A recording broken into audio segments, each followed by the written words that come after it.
From the one and only, this is a Local 10 News Update, sponsored by FHIA, Florida Home Improvement Associates. Well, good morning, South Florida. I'm Eric Yutzi. Here's a look at your top stories on this Tuesday. Charges have been dropped against a man wrongfully arrested for a bar brawl, and now he is the one seeking justice. Detectives initially believed Jorge Cruceas Santologo was the suspect who stabbed another man in the face during a fight on West Flagler Street back in March.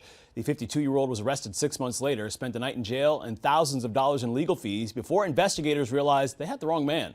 He was not even at the scene of the crime. He and his attorney are trying to make sure this does not happen to anybody else.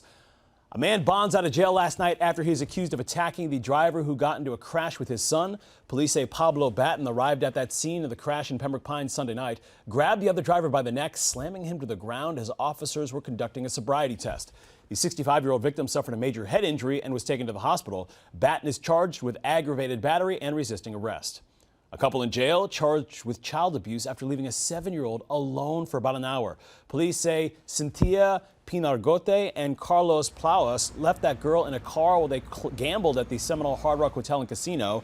They appeared in court on those charges of child abuse.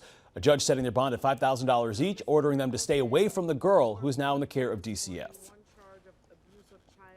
Listen to Local 10's podcast, The Florida Files, wherever you are, whenever you want. Just say, Alexa, play the Florida Files podcast. Getting the latest episode of Florida Files. Here it is from TuneIn. Previously on the Florida Files. Or just ask Siri, I want to hear the latest Florida Files podcast. Here's the newest episode of the Florida Files. Get the Florida Files on Alexa, Google Home, or Apple devices just by saying play the Florida Files podcast. The Florida Files from the one and only Local 10. The family of a doctor who was burned to death after getting trapped in a Tesla is now suing the automaker.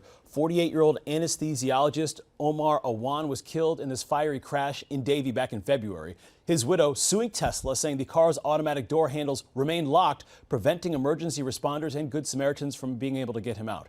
Awan was a father of 5 children. The suit also alleges that the car's ion battery was not properly secured with the safety measures to prevent or minimize the risk of fire.